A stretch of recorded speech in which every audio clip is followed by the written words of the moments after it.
আপনারা জানেন বাইকের ট্যাঙ্কিতে এখন অনেক জং দেখা যায়, ইদারিং অনেক পানি থাকে।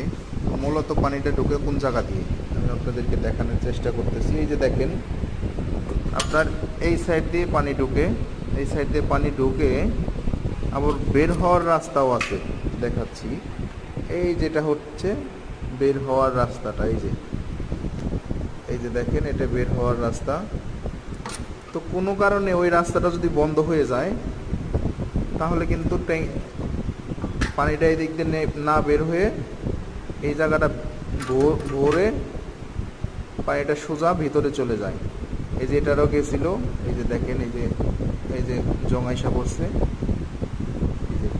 এই যে দেখেন অবস্থা। এটা কিন্তু জং মাত্র পড়তেছে, দেখছেন।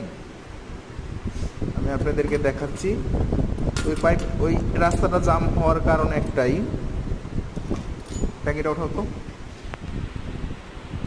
আমি দেখাচ্ছি আপনাদের।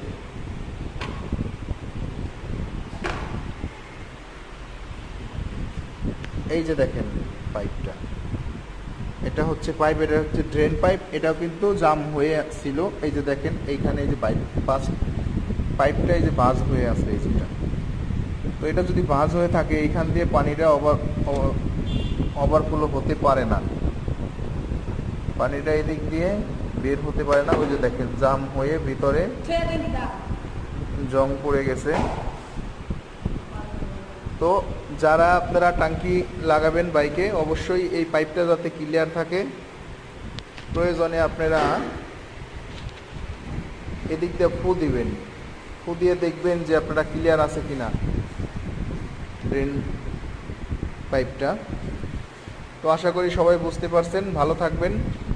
ভিডিওটা যদি ভালো লাগে অবশ্যই সবাইকে দেখার সুযোগ করে দেবেন।